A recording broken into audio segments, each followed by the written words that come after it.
Magandang gabi sa inyong lahat, mga minamahal na kapatid, mga kaibigan at mga kasama. At welcome po sa ating online Bible study sa gabing ito. At pasalamatan po natin ang ating Panginoon at tayo po ay nagkaroon na naman ng pribileyo na tayo magsama-sama ay virtual upang ating pag-aralan ng kanyang mga salita. Welcome po sa mga kasama natin sa Zoom, ganun din po sa Facebook Live at sa lahat ng makakapanood po ng ating presentation sa ating YouTube channel. Sa oras pong ito ay aking inaanyayahan na lahat na tayo po sama-sama sa isang panalangin. Ang maraming Diyos na nasa mga langit, sa pangalan po ng aming Panginoon Hesus, kami nagpapasalamat sa buhat lakas na aming taglay, sa pagkakataon na kami makapag-aral muli ng iyong mga salita. Nawa ang makalangit na pangunawa ang igawad niyo po sa bawat isa sa amin. Pagpalain niyo po ang programang ito, pagpalain niyo po ang aming mga viewers at sa lahat po nawa ito'y maging kapakipakinabang. At nawa Diyos kami patawarin sa aming mga pagkukulang, pagkakasala laban sa inyo. Ito po ang aming dalangin alang-alang sa banal na pangalan ng aming Panginoon Hesus. Amen. Sa muli po ay magandang gabi sa inyo at tayo po ay mag-umpisa na sa ating pag-aaral at nawa ang patuloy na pangangasiwa ng banal na espiritu siyang ating maranasan at ating maunawaan na lubusan po ang salita ng ating Panginoon.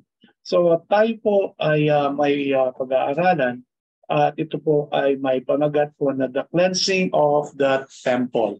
Ang paglilinis ng templo. At tayo po ay nasa topic 230 at nawa ang lahat ng ating mga videos na natin upload sa ating YouTube channel. Ito po ay magbigay sa atin ng karagdagang kaalaman ay for public sharing din po yung ating videos po doon. So tayo po ay mag-umpisa na sa ating pag-aaral at tayo po ay mag-aaral ng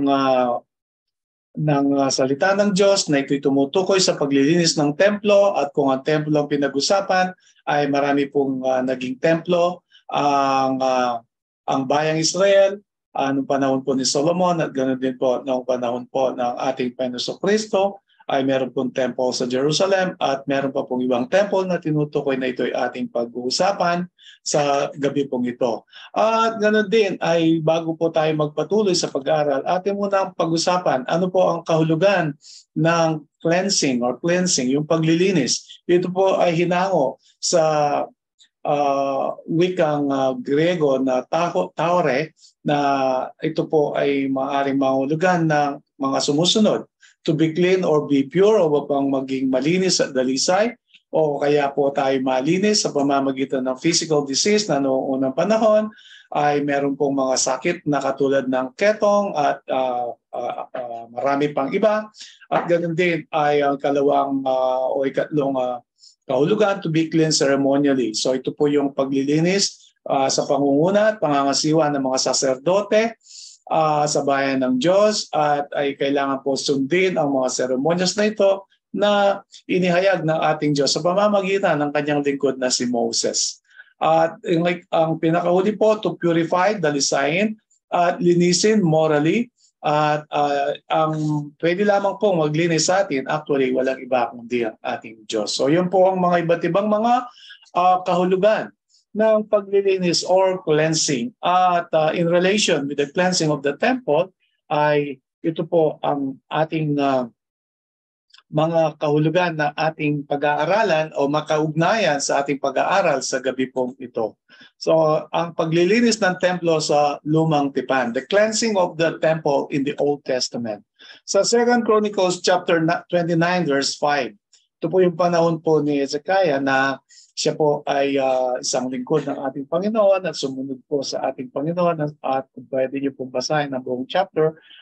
Dito po sa verse 5, ang sabi po, and said unto them, hear me, ye Levites, sanctify now yourselves and sanctify the house of the Lord, God of your fathers, and carry forth the filthiness out of the holy place. So yan po ang sinasabi po dito na nananawagan ang ating Panginoon sa pamamagitan po ng niyang lingkod. So sabi po ay linisin, no? Sabi ni Haring Hezekiah sa mga Levita. Ang mga Levita or mga Levites, sila po yung nangunguna sa sanctuaryo. Sila po yung in charge sa sanctuaryo, sa services, at ganun din. Sila po yung tribo or among the 12 tribes of Israel, sila po yung tribo na walang mana. Kaya sila po ay naging binigyan ng kapamalaan ng ating Diyos na mga siwa nga sa santuaryo. So sabi po dito ay pabanalin din. Unang-una ang sarili ng mga Levita, pangalawa ang tahanan ng ating Diyos. No? At ganun din ay alisin ang karumihan diyan po sa tinatawag na holy place na ito tumutukoy sa templo o tumutukoy po sa sanctuaryo doon po sa first apartment na tinatawag pong holy place. So sa 2 Chronicles chapter 29 verse 15, ang sabi po ng Bible, and they gathered their brethren and sanctified themselves and came according to the commandment of the king by the words of the Lord to cleanse the house of the Lord. So ito po yung nangyari, sila'y nagkaisa na lilinisin nila ang templo, lilinisin nila rin ang kanilang sarili at magpapabanal sa harapan ng Panginoon at ganoon din po. Ito ay napakahalaga sa kasaysayan po ng bayang Israel at sila po ay ginabayan ng ating Diyos sa pagkakataon na yon dahil sila lahat ay nagpakumbaba at nagnais na sila po ay mapatawad sa kanilang mga kasalanan, hindi lamang ang mga Levita, maging ang buong templo o ang sanctuaryo. So dito po sa verse 16, and the priest went into the inner part of the house of the Lord to cleanse it and brought out all the uncleanness that they found in the temple of the Lord into the court. So dito po, in-underline ko po yung to cleanse it. Ito po yung layunin na ng mga saserdote, mga Levites, mga priests. Ayon po sa instruction na binigay ni Haring Hezekiah, ang sabi po, ito nga ang ginawa nila.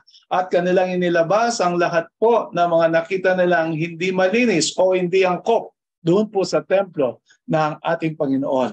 So sabi po, and the Levites took it to carry it out abroad into the brook Kidron. So ito po yung brook Kidron na ito. Ito po yung lugar kung saan po ay nilalagay yung mga maruruming bagay sa panahon na yon. Ito'y pinili upang doon po ilagay ang mga hindi malilinis na bagay. At dito po sa panahon naman ni Nehemiah. In Nehemiah's time, sa Nehemiah chapter 13 verse 22, ang sabi po ng Bible, and I commanded the Levites that they should cleanse themselves and that they should come and keep the gates to sanctify the Sabbath day. Remember me, O my God, concerning this also, and spare me according to the greatness of thy mercy. So, hindi lamang ng panahon po ni Haring Hezekiah o ng mga Israelita, maging sa panahon po ni Nehemiah, ito nga po ang binigay na instruction, ang paglilinis ng mga Levita, paglilinis din po ng bawat Israelita, at ganun din ay kanilang pabanalin at bantayan mabuti ang mga gates o mga pintuan, lalo na po ay pabanalin ang araw ng Sabat na pinabanal mismo ng ating Panginoon. At sabi ni Nehemiah, alalahanin mo, O Diyos, no? At siya ay pagkalooban nga ng kanyang habag. So ganun din po ang pwede nating alalahanin sa kwento na ito, sa kasaysayan na ito, sa banal na kasulatan, sa panahon po ng Old Testament, ganun sa panahon natin na ating tutungayon naman sa New Testament. At ano po ang pinakakahulugan nitong tinatawag na cleansing o paglilinis po ng templo. So bago po yon ay ating alalahanin ang paglilinis mismo ng ating Panginoon. 2 beses niya po nilinis ang templo. Ang una, the first cleansing of the temple, yung tinatawag na first Passover. No?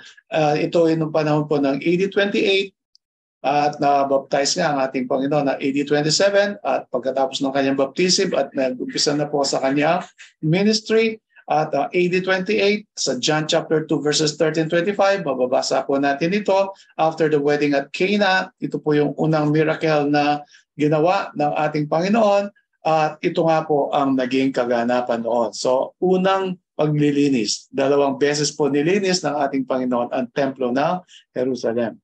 So kung ating tutungayan po ang kasaysayan na yon ay ang ating Panginoon, He had just been engaged in cleansing the temple by driving from its sacred courts those who had degraded it to a place of traffic and extortion. So, yung galit ng ating Panginoon, bagamat ay merong tinatawag na galit na ano yung maka-Diyos, yung tinatawag na holy indignation, katulad ni Moses, ng kanyang ibinato ang 2 tapis na bato sa mga Israelita dahil sila gumawa ng gintong guya o golden calf at kanila po itong sinamba ay inihagis po. Yung tinatawag na holy indignation. Itong galit ng ating Panginoon ay ganoon din po. Holy indignation ang tawag po ng Bible. So ano pong nangyari? Bakit nagalit ang ating Panginoon? Dahil nga ay ginawa po nila tinatawag na lugar po ng business at ng extortion. At alam natin sa templo, maging sa sanktuaryo, ay kailangan po na maghahin o mag-alay ng hain ang mga mananampalataya, ang mga Hudyo. At kailangan nila po na merong daladalang mga hayop. Subalit ang mga tao na nandoon sa templo ay kanilang ginawang bentahan ng mga hayop, kaya nga sabi po traffic and extortion dahil masyado nilang pinatungan ng mataas na halaga itong mga hayop na kanilang binebenta na hindi po ito nagustuhan ng ating Panginoon na sana ito nga po ay maging tahanan ng ating Ama. Ang nagsabi nga po ng Bible ay naging tahanan po ng mga magnanakaw. So ito po, not one who had fled that day from the presence of Jesus was fitted by the grace of God to be connected with the sacred services of the temple. So ating maunawaan, ito rin po ay ang mga tao na ito na nagbebenta o maging kasama doon sa mga pangangasiwa o services in the temple ay maaring meron silang tungkulin. Subalit ay hindi po naging konektado o ibig sabihin na hindi naging katanggap-tanggap sa ating Diyos ang kanilang mga ginawa bagamat sila po ay mga nangangasiwa mismo sa templo. So totoo, ano sabi po, true, there were some honorable men among the Pharisees who deeply regretted the evils that were corrupting the Jewish nation and desecrating its religious rights. They also saw that traditions and useless forms had taken the place of true holiness, but they were powerless to prevent this growing evil. So maging ang mga tinatawag na kagalang-galang na mga pariseo, alam natin po, iba-ibang klaseng pariseo po, at meron mga pariseo na umusig sa ating Panginoon, subalit meron din mga pariseo na kagalang-galang na binabanggit po dito na kanila pong talagang nalulungkot sila sa mga pangyayari, kaganapan sa doon po sa templo. At bagamat ay ang nangyari po, hindi po sila nagkaroon ng kapangyarihan o lakas ng loob upang kanilang pahintuin ang kasamaan po na ito. Kaya ang ating Panginoon ay siya po ang nagbigay ng halimbawa kapag merong mali ay hindi po pwedeng pahintulutan ng ating Panginoon ang ating maging ng ating Ama ang kamalian kung tayo magpatuloy sa kamalian. Kapag tayo nagkasala, kailangan ay magsisi, magpakumbaba, tumingin ng tawad. Subalit kung ito po ay patuloy na nating ginagawa, ay kailangan po yan ay magkaroon din po ng angkop na tinatawag na pamamaraan o yung censure o kailangan nating madisiplina upang tayo po ay upang magkaroon ng justice, no? Ang katotohanan at ang ating Diyos. So, ang ikalawang paglilinis po ng templo. So, yung una nga, AD 28, ito naman ay AD 31. So, ito na po yung ika-4 na Passover na alam natin sa ika-4 na Passover ay ito na rin yung panahon na mamamatay na rin ang ating Panginoon. So, ito rin dito po sa kaganapan na ito, sa event na ito, ay dito rin yung panahon na pumasok ang ating Panginoon, the triumphal entry sa Jerusalem na nakasakay po sa donkey o sa asno. At ito rin po yung pangyayari na naganap, yung pong fruitless fig, yung pong puno ng igos na walang bunga. At lahat po ito ay mababasa sa Matthew chapter 21 verses 12 to 17 o sa Mark chapter 11 verses 15 to 19 and Luke chapter 19 verses 45 to 48. Pwede nyo pong isulat yan at mamaya ay pwede nyo saliksikin upang madagdagan po ang ating mga teksto na pinag-aaralan na ito po ay batay o kaya po ay merong relasyon o ugnayan sa ating pag-aaral. So sa muli, nasa ikalawang paglilinis na po tayo. Again, AD 31. So mapansin po natin dito sa triumphal entry ng ating Panginoon, the preceding day had been one of the highest importance, embracing the triumphal entrance of Christ into Jerusalem. So yan po nga ang nangyari. Bago nga po yun ng paglilinis na yun, ay ito nga yung triumphal entry ng ating Panginoon. At ang sabi dito, and closing with the cleansing of the temple by the dispersion of the traffickers from its sacred precincts, and Christ healing of the sick. So yun po ang ginawa ng ating Panginoon. Ito yung kaganapan or events na nangyari po sa ikalawang paglilinis ng templo. So pag-usapan natin na maikli po itong fruitless fig tree o ang walang bunga na puno ng igos. So ito po isang halimbawa o isang ilustrasyon. The sentence pronounced and executed upon the fig tree was the last symbolic action relating to the future destruction of Jerusalem. So ito po nalintulad po sa Israel o sa Jerusalem na sa kabila ng pag-aangkin niya na siya'y maraming dahon, magandang puno, subalit walang bunga. Bunga ng katwiran, bunga ng kabanalan, bunga ng pananampalataya sa ating Panginoon. Kaya ito po ay sinumpa ng ating Panginoon. Ito po ay isang figure o isang tinatawag na ilustrasyon upang maihambing po natin ano ang ibig sabihin ng ginawa ng ating Panginoon. Bakit kailangan niyang sumpain itong fig tree o itong puno ng igos na ito. So ito po ay nangangahulugan. Ganito ang mangyayari sa panahon po ng Jerusalem. At ito nga po yung nangyari at naganap noong 70 AD ng sakupin o salakayin po ni General Titus ang Jerusalem. So patuloy po tayo. God designed the Temple of Jerusalem. Ano po ba ang layunin ng Diyos? Bakit siya pinapaintulot niya na magtayo po ng mga templo katulad ng templo na tinayo ni Haring Solomon? At sa panahon po ng ating Panginoong Jesucristo, itong templo na ito, ano po ang layunin ng Diyos? Bakit doon sila mag-aalay, mag-aahahin? So sabi po dito, should be a continual witness to the high destiny open to every soul. So ito po ay isang pinakasaksi upang malaman at matutunan at maunawaan ng mga mananampalataya na meron pong silang tinatawag na layunin na sila'y may angat ang kanilang spiritualidad. So but the Jews had not understood the significance of the building they regarded with so much pride. So kasi po alam po ng mga Hudyo, alam ng mga Israelita, sila po yung chosen people of God. At alam nila ngayon na itong templo na ito ay dinadayo ng maraming mga tao na hindi taga-Israel din, bagamat ay maraming mga tao na nagpupunta doon. Ang nangyari ito po ay bumuo sa kanila ng kapaluluan o yung kanilang pride.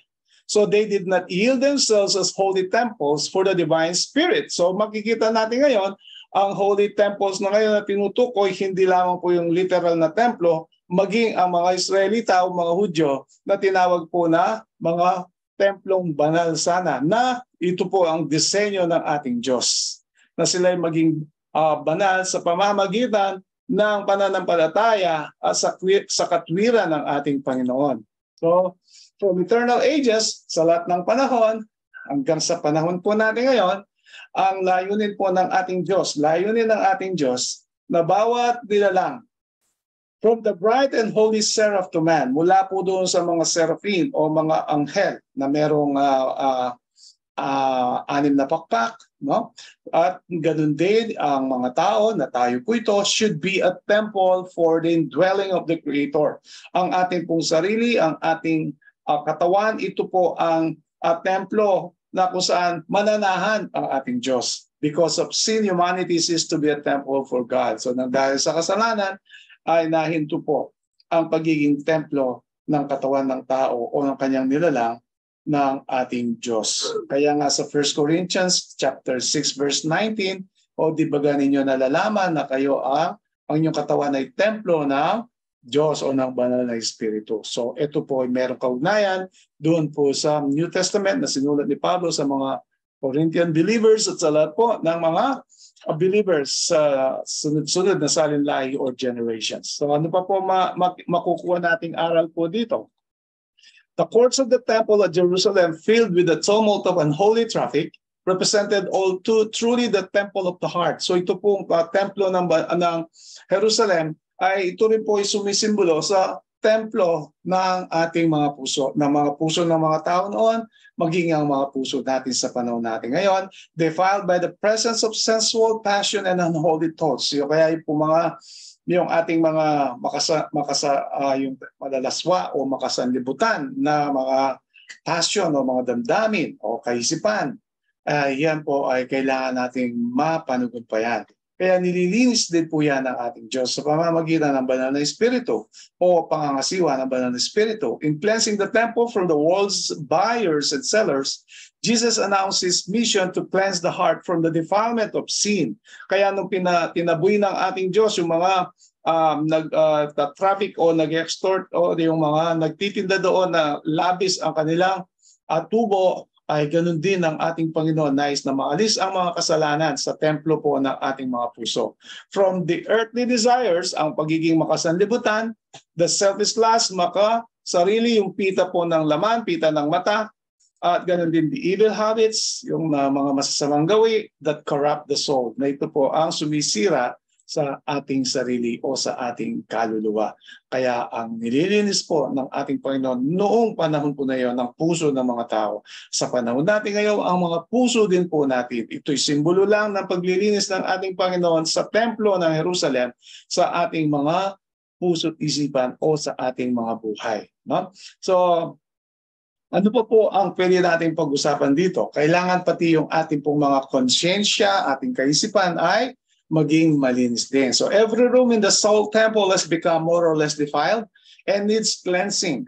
So the cobweb closet of conscience is to be entered. O yung maging ang ating konsensya, yung mga nagagawa natin, naiisip natin, nasasabi natin, na hindi po sang-ayon sa kalooban ng Diyos na maaring walang nakakita. Subalit merong Diyos na nakakakita, kailangan lahat po nito ay malinis ng ating Diyos. The windows of the soul are to be closed earthward and thrown wide open heavenward, that the bright beams of the Son of Righteousness na tumutukoy sa ating Panginoon Kristo may have free access. So kailangan daw nating sara ang ating mga bintana o mga avenues of the soul, ang ating mga senses, ang ating mga mata, ang ating mga pandama sa mga bagay na makasanlibutan, kundi ay angat natin ang ating paningin sa mga bagay na makalangit. The memory is to be refreshed by Bible principles. So yan po, kailangan natin palaging nag-aaral, nagbabasa ng mga salita ng Diyos. Kaya sa panahon natin ngayon ay andyan na po sa bahay, andyan na sa kwarto, nasa kamay na natin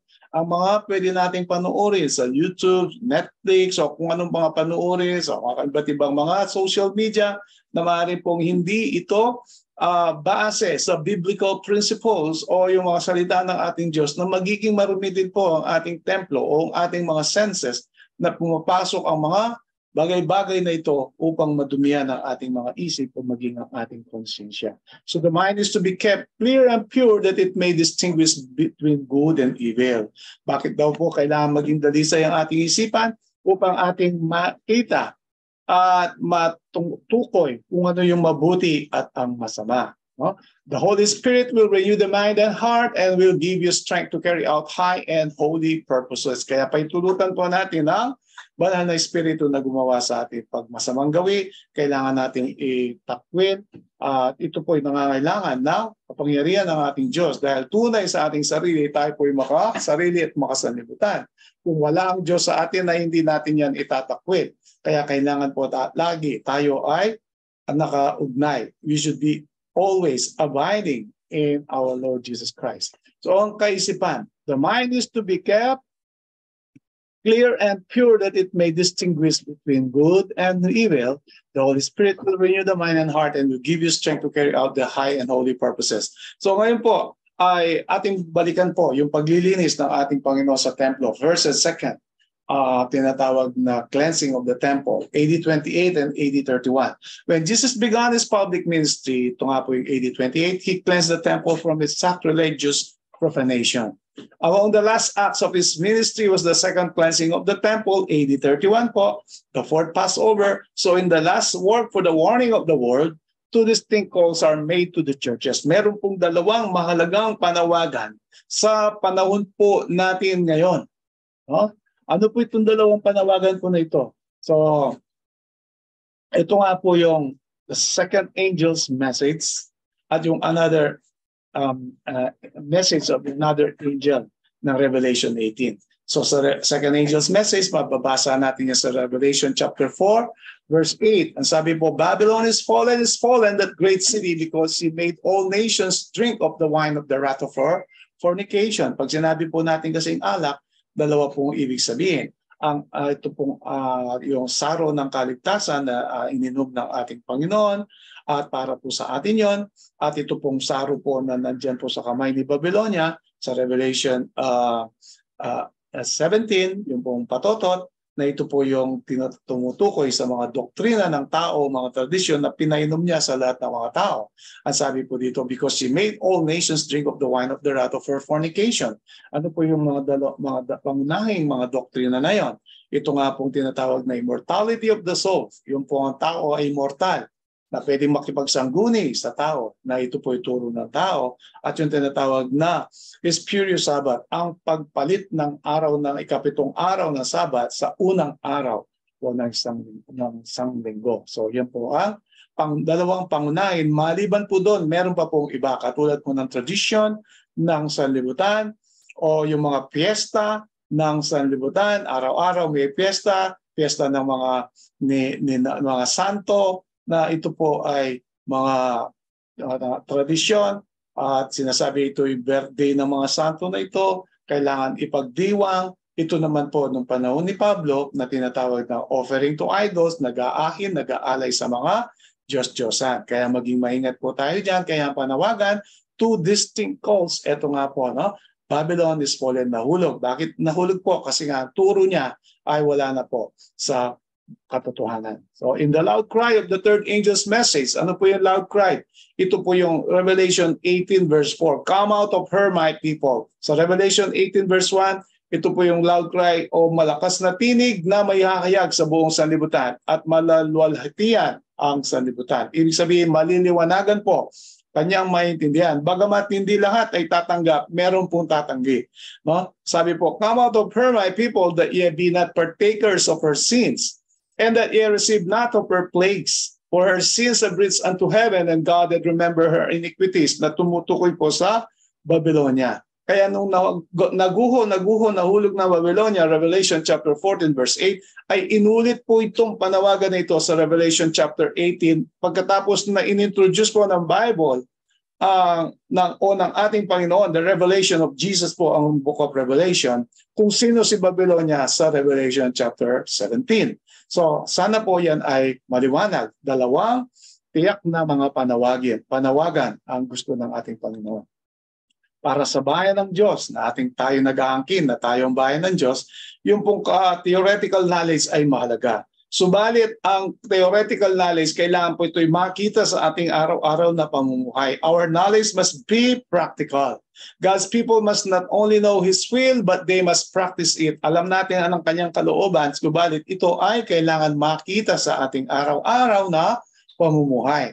Many will be purged out from the numbers of those who know the truth because they are not sanctified by it. So tayo daw po ay mabababanal ayon sa liwanag o sa katotohanan na ating tinanggap. Bagamat alam natin ang katotohanan, kung hindi po ito makita sa ating mga buhay, ay wala po itong magiging kabulhan. Ito ay magiging sumpa sa atin balang araw dahil kabila ng kaalaman na ating nakamtan ay hindi po nakita sa ating mga buhay. No? Kaya ito'y panawagan po para sa iyo at sa akin, mahal na kapatid. So the truth must be brought into their hearts. Ang katotohanan natin pinag-aaralan, binabasa sa Bible, kailangan ito po ay pumasok sa ating puso. Ito po nga po yung templo na tinatawag ng ating Diyos sa panahon din natin ngayon, maging sa panahon ng mga Hudyo. Ang sabi po dito, sanctifying and cleansing them from all earthliness and sensuality in the most private life. The soul temple must be cleansed. Every secret act is as if we were in the presence of God and holy angels, as all things are open before God and from Him nothing can be hid. Alalahanin natin lahat ng ating motibo, lahat nating iniisip na hindi nakikita ng tao, yung lahat po yan ay nakahayag sa ating Diyos. At yan po ay makikita rin ng mga anghel dahil sasabihin ng Diyos na ito ang ginagawa ng tao na ito, na kailangan sana ay tulungan tayo ng mga anghel upang tayo ay mailayo sa anumang uri ng kapahamakan o ng mga kasalanan. Subalit kung tayo magpatuloy sa kasalanan ay wala pong magagawa ang Diyos. Walang magagawa din ng anghel kasi tayo merong free will. At kung yun ang pinili natin ng mali, pagkatapos na nahayag lahat ng ating Diyos, ang katotohanan ay binigay niya ang kanyang bugtong na anak at namatay sa krus ng Kalbaryo. Ano pa po ang kailangan niyang gawin? Binigay niya, pinagkaloob niya ang banal na Espiritu. Anong gawain ng banal na Espiritu? Sa John chapter 14, John chapter 16, tuturuan po tayo ng katotohanan, ng katuwiran, ng kasalanan at ng kahatulan. Subalit kapag yan po itinanggihan natin, na ito rin po ang tinatawag na blasphemy to the Holy Spirit, ito po yung kasalanan na walang tinatawag na kapatawaran. Na ang ibig sabihin ay patuloy tayo sa paggawa ng kasalanan sa kabila ng lahat ng liwanag na ating natanggap. So ito rin po ay merong kaugnayan ng ating pag-aaral sa cleansing of the heavenly temple. Nilinis po ang tinatawag na templo ng libutan o yung earthly sanctuary, nilinis din po ang heavenly temple or sanctuary. So Revelation chapter 11 verse 19, and the temple of God was opened in heaven. So meron pong heavenly sanctuary, no? And there was seen in his temple the ark of his testament. Ito po yung ark of the testament na nakikita niyo po dito na ito po ay inihayag sa Hebrews chapter 9 verses 3 and 4. Ito po ay merong golden pot of manna that had manna. Meron pong tungkod ni Aaron na namumulaklak. The rod of Aaron that budded, that meron pong 2 tapyas na bato na tumutukoy po sa 10 kautusan. Dito po tayo hahatulan, mga minamahal na kapatid, mga kaibigan, mga kasama. So there were lightnings and voices and thunderings and an earthquake and great hail. So ito po ay pagpapakilala ng banal na kasulatan na merong templo sa langit at ito ay binuksan at pinakita na merong Ark of the Testament o kaban ng tipan kung nasaan po ang ating Panginoon ngayon bilang high priest. Nandyan po siya upang siya po ay mamagitan sa atin. Ano man po ang nakita dito sa loob ng Ark of the Testament at ito'y ating nalabag. Kung tayo po ay magsisisi ay tayo po ay ilalapit ng ating Panginoon sa Ama at ang katwiran ng ating Panginoon ang makikita ng ating Ama. Subalit kung yan po ay patuloy nating salangsangin, wala pong magiging kapangyarihan ng dugo ng ating Panginoon o ang kanyang kamatayan doon sa krus ng Kalbaryo dahil nawalan tayo ng pananampalataya at nagpatuloy tayo sa kasalanan. So ano po yung ibig sabihin ng paglilinis sa sanktuaryo? Dito po sa lupa ay merong mga hain, iwiwisik ang dugo doon sa mga tabing o yung veil. At pagkatapos po sa loob ng 1 taon po yon ay lilinisin po. Tatanggalin po yung tabing na yon, yung Day of Atonement or Yom Kippur. Yung high priest ay papasok doon sa most holy place at mag-aalay nga po ng dugo doon at pagkatapos ng winisik, tatanggalin po yung velo na yon o yung tabing ay nangangahulugan lahat ng kasalanan ng bayang Israel. Ito po ay napatawad kung sila po ay magsisi, sila ay mag-ayuno, sila ay manalangin at kanilang paniwalaan na ang Diyos ay nagpapatawad sa kanila. Paglabas po ng high priest, ang lahat ng kasalanan ng sambayang Israel kailangan naihayag na po. Kapag yan ay hindi naihayag, ay mananatili po ang kasalanan yan doon po sa tala na nakatala sa langit. So ngayon po ay meron po itong kaugnayan din sa ating pag-aaral. So sa earthly sanctuary, the sins of the people were by faith placed upon the sin offering doon sa ahin, and through its blood transferred at sa kanyang dugo ay nailipat na ito nga po iwiwisik doon sa tabing o sa veil. So in the new covenant, the sins of the repentant are by faith placed upon Christ and transferred in fact to the heavenly sanctuary na nabanggit po kanina sa Revelation 11:19. So yan po ang nangyayari sa kasalukuyan. So as the typical cleansing of the earthly was accomplished by the removal of the sins by which it had been polluted, so the actual cleansing of the heavenly is to be accomplished by the removal or blotting out of the sins which are there recorded. Dahil nga nakatala yung mga kasalanan natin, wala na isang mang umabot sa kalwalhatian ng Diyos, wala na isang mang matuwid, subalit kung tayo nagsisi, naggayag ng kasalanan, at tayo nagpasakop ng lubusan sa Panginoon at sumunod sa kanyang kalooban, sa kanyang kautusan, lahat po yan ay mabablock out, mabubura doon po sa tinatawag na the book of record of sin. No? At ang ating pangalan ay mananatili doon sa book of life. So ito po ang kasalukuyang nangyayari. So but before this can be accomplished, but bago ito magkaroon ng katuparan, there must be an examination of the books of record to determine who through repentance of sin and faith in Christ are entitled to the benefits of His atonement. So ito ngayon ay kasalukuyan po na tayo po'y masusing inahatulan, investigative judgment. So ano pong mga nagawa natin? Merong recording angel, merong nakatala po sa aklat na ito. No? So, pagdating ng araw, kung tayo po'y magtatanong, bakit ito yung ginawa ko, tapos meron pong aklat na ipapakita sa atin. So, yun po yung Book of Life, Book of Remembrance, and Book of Sin. At wala pong makaka-deny po dyan. No? Kaya nga ay matuwid ang ating Diyos, just siya, at napakabuti po niya. Kaya ito po ang gusto niya mangyari sa atin, the cleansing of the soul temple. So, the cleansing of the sanctuary therefore involves a work of investigation, a work of judgment. Ito pong nagaganap sa kasalukuyan sa atin, kaya kailangan araw-araw nananalangin, nagsisisi, at kailangan yung kanyang divine power ay ating pribileyo na ito'y tanggapin na tayo managumpay. So this work must be performed prior to the coming of Christ. Kaya bago pagdating ni Kristo, yan po ay mangyayari na. Investigative judgment. Dahil sa pagparito niya dito, i-execute niya po yung judgment. It's either na eternal life, o kaya po ay eternal damnation o ang kamatayan sa dagat-dagatang apoy. Bagamat may palugit po yan na 1,000 years. So ang ayon din sa pinag-aralan natin na nakalipas nating Bible study. So sabi po dito, for when He comes, His reward is with Him to give to every man according to his work. So yan po sinasabi sa Revelation chapter 22 verse 12. Kaya kailangan palagi po tayong handa, hindi natin hawak yung ating buhay. Alalahanin natin, kailangan ng malinis yung ating soul temple. So sa 1 Corinthians chapter 6 verse 19, nabanggit ko na kanina, ang ating katawan ay siya pong templo ng banal na espiritu na nanggaling sa Diyos. Verse 20, for ye are bought with a price. Pag-aari po tayo ng Diyos dahil tayo ay binili sa halaga, tinubos sa halaga, kaya nga't walatiin natin ng Diyos sa ating katawan, sa ating spirito, at na ito'y pag-aari ng Diyos. Kaya nga maging sa ating pagkain, inumin, niisip, pinapanood, lahat ay maging maingat po tayo. Yan po ang gusto ng ating Panginoon. Dahil tayo ang templo ng banal na espiritu.